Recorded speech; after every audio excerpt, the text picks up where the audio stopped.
सभेमधी आज सभेमधी भाषण व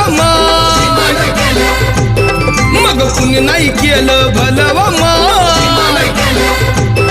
अग दिल्लीचं दालन फुलव